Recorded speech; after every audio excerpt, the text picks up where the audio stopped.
नमस्कार दोस्तों, उम्मीद कर रहे हैं कि आप लोग बहुत अच्छे होंगे। और आज मनोकामना रहे आपके लिए करंट अफेयर्स के 5 बहुत ही इंपॉर्टेंट क्वेश्चन लेके आए हैं और उम्मीद करेंगे कि आप इसको राइट करेंगे। तो चलिए आज का पहला क्वेश्चन हम लोग सॉल्व करते हैं बिना समय बर्बाद किए। तो आज का पहला क्वेश्चन है, ये देखिए, ध्यान से पढ़ लीजिए, इसका राइट आंसर आप मुझे बताइएगा। और हम पूरा गारंटी के साथ कह सकते हैं कि इसका राइट आंसर आप में से बहुत कम लोग दे पाएंगे। चलिए, कह रहा कि ऑपरेशन डबल बुल और ऑक्टोपस, ये दो ऑपरेशन को एक साथ दिया गया है। अगर आपसे पूछे कि ऑपरेशन डबल बुल का संबंध किससे है या ऑपरेशन ऑक्टोपस का संबंध किससे है, तो कह रहा है कि ये दोनों को एक साथ करके कह रहा है कि ऑपरेशन डबल बुल और ऑक्टोपस किससे संबंधित है। ए कह रहा है कि नक्सली क्षेत्रों में नक्सलवाद समाप्त करने के संदर्भ में। बी कह रहा है इसरो का चंद्रयान मिशन है। सी कह रहा है कि महिलाओं की शिक्षा को बढ़ावा देने के लिए भारत सरकार का एक मिशन है। और डी कह रहा है उपरोक्त में से कोई नहीं। तो बिना समय गवाए आप इसका राइट आंसर मुझे बताइएगा और उम्मीद करेंगे कि आप इसका राइट आंसर सही देंगे। चलिए, तो इसको डी को हम बाहर कर सकते हैं। ये डी मतलब कोई ना कोई इसमें आंसर है, तो डी बाहर हो गया। अब सी और बी और ए में कन्फ्यूज़न है।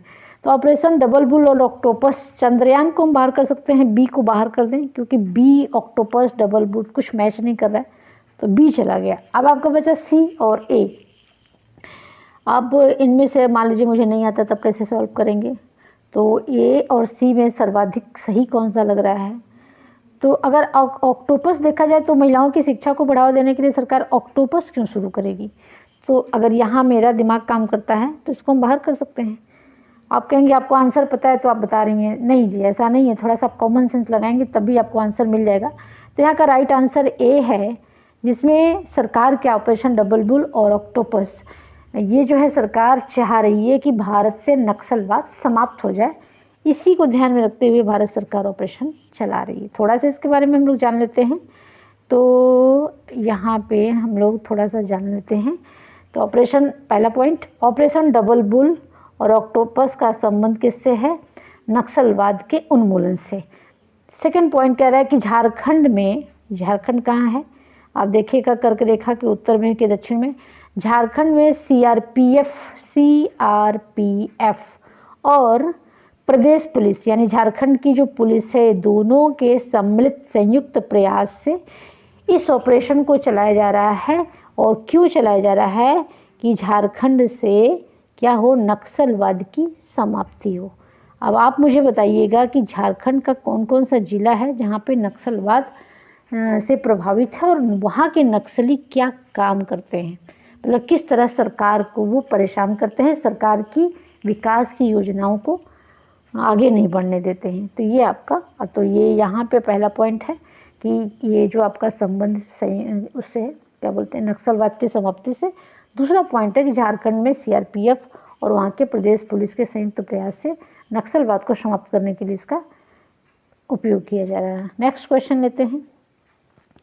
ब्रिटेन की महारानी द्वितीय, बहुत सारे क्वेश्चन हम लोग इस पर सॉल्व भी कर चुके हैं, लेकिन फिर भी जब जब ये नज़र के सामने से कुछ इंपॉर्टेंट फैक्ट्स आएगा तब तक हम इसको पढ़ेंगे।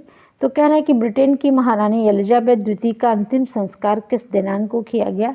ए कह रहा है 19 सितंबर 2022, बी कह रहा है 22 सितंबर 2022, सी कह रहा है 23 सितंबर 2022 और डी कह रहा है 24 सितंबर 2022। कोई एक ही इसका राइट आंसर होगा। तो आप इसको बता रहे हैं डी इसका आंसर नहीं होगा। अभी क्या डेट है, आज जो है 20 सितंबर है, यानी कि 24 सितंबर तो होगा ही नहीं, 23 नहीं होगा। लेकिन जब आप पेपर देने जाएंगे तो ये डेट आएगा एग्ज़ाम में, तो ध्यान में रखिएगा। इसका राइट आंसर होगा 19 सितंबर 2022 को महारानी एलिजाबेथ द्वितीय, जो आपको फ़ोटो में दिख रही हैं, इनका अंतिम संस्कार कर दिया गया है। और आप मुझे बताएंगे, हमारे पुराने वीडियो अगर आप देखेंगे तो उसमें किस दिन इनकी मृत्यु हुई है ये दिया हुआ है। तो 19/8 नहीं कह सकते हैं, 9 चल रहा है ना, तो 19 सितंबर 2022 को इनका अंतिम संस्कार किया गया है। कहाँ पे किया गया है, वेस्टमिंस्टर एबे में किया गया है। ये कहाँ पे है, ये इंग्लैंड में एक जगह पे है। और यहीं पे किया गया और लगभग 100 से अधिक देशों के प्रधानमंत्री और राष्ट्रपति इनके अंतिम संस्कार में सम्मिलित हुए हैं। और आपको बताएं कि भारत से हमारी राष्ट्रपति जी द्रौपदी मुर्मू जी वहाँ पे गई हुई हैं। कहाँ पे? महारानी एलिजाबेथ के अंतिम संस्कार में। तो विश्व के विभिन्न देशों के राष्ट्रपति प्रधानमंत्री गए हैं, तो हमारे यहाँ से वो गई हुई हैं। चलिए तीसरा क्वेश्चन लेते हैं। सितंबर 2022 में, यहाँ पे देखिए 2022 को 2 बार टाइप कर दिया गया है, इसको हटा देते हैं। तो सितंबर 2022 में एशिया के किस देश में शक्तिशाली भूकंप आया था?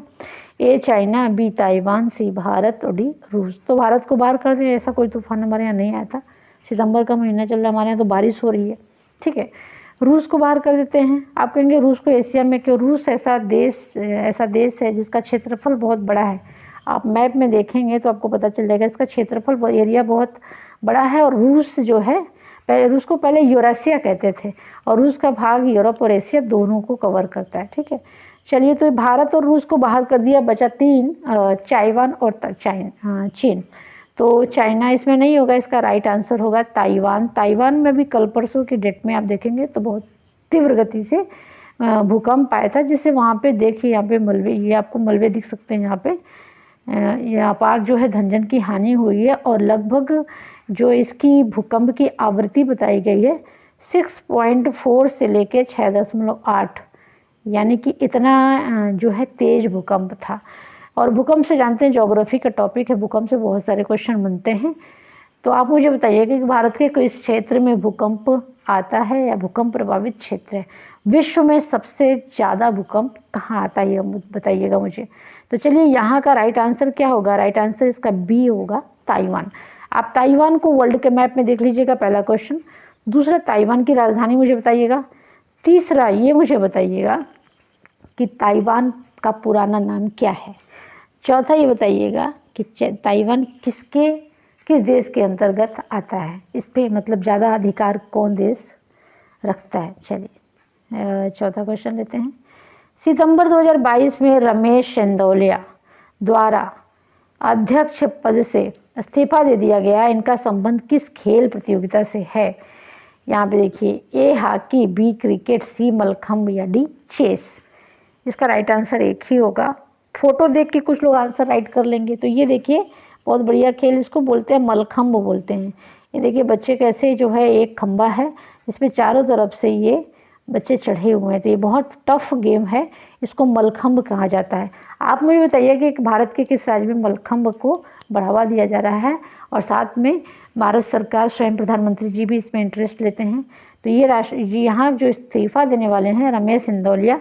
तो चलिए, यहाँ पे ये आपको हॉकी हटा दे सकते हैं, हॉकी को बाहर कर देते हैं, क्रिकेट है नहीं, मलखम्ब इसका राइट आंसर होगा, चेस को बाहर करते हैं। तो आपके जो है रमेश चंदौलिया ने इस्तीफा दे दिया। इस्तीफा देने का कारण आप मुझे बता दीजिएगा कि why he resign this post. Okay, चलिए 5वां ले लेते हैं क्वेश्चन। संयुक्त राष्ट्र संघ की 77वीं बैठक हो रही है, मुझे लग रहा है शुरू भी होगा, मी नहीं होगा। 77वीं बैठक की अध्यक्षता निम्नलिखित में से किसके द्वारा की जा रही है? देखिए, उसका उस समय जो है अध्यक्ष हर बैठक का अलग अलग होता है। ए कह रहा है साबा कोरोजी, बी कह रहा है एस जयशंकर, सी कह रहा है एंटोनियो गुटारेस, डी कह रहा है उपरोक्त में से कोई नहीं। यूनाइटेड नेशन, संयुक्त राष्ट्र संघ से हर वर्ष क्वेश्चन आता है। पहला क्वेश्चन आपको बता दें, संयुक्त राष्ट्र संघ से क्वेश्चन आता है कि संयुक्त राष्ट्र संघ की स्थापना कब हुई है। दूसरा क्वेश्चन है कि इसके कार्य क्या क्या है। तीसरा, इसका प्रेसिडेंट है। चौथा, अगर कुछ चर्चा में रहता है तो प्री मेन इंटरव्यू में क्वेश्चन बनते रहते हैं। तो इसका राइट आंसर आप मुझे बता सकते हैं। चलिए जी, इसका राइट आंसर डी को बाहर कर देते हैं, डी तो नहीं होगा। अब सी में से कन्फ्यूजन, अब देखिए एस जयशंकर को क्यों रखेंगे, ये तो भारत के विदेश मंत्री हैं, तो चलिए इनको बाहर कर दें। अब बचा सी और ए। सी और ए में कन्फ्यूज़न है। एंटोनियो गुटारेस वहाँ के महासचिव हैं, किसके? यूनाइटेड नेशन के। तो यह अध्यक्षता हर बार अलग व्यक्ति करता है, तो ये सी भी बाहर हो गया। इसका नाम हो गया साबा कोरोजी।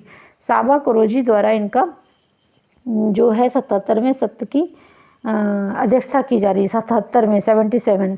थोड़ा सा इसके बारे में जान लेते हैं। यहाँ पे पेज कोई खाली है, चलिए खाली पेज पे हम लोग देखते हैं कि क्या हम कहना चाह रहे हैं। तो कह रहे हैं यूनाइटेड नेशन की 77वीं बैठक में भारत का प्रतिनिधित्व इस बार एस जयशंकर करेंगे। ओके, 24 सितंबर 2022 को और आपको बताएं 18 सितंबर से 28 सितंबर तक न्यूयॉर्क में लगभग यहाँ पे बैठक होने वाली है।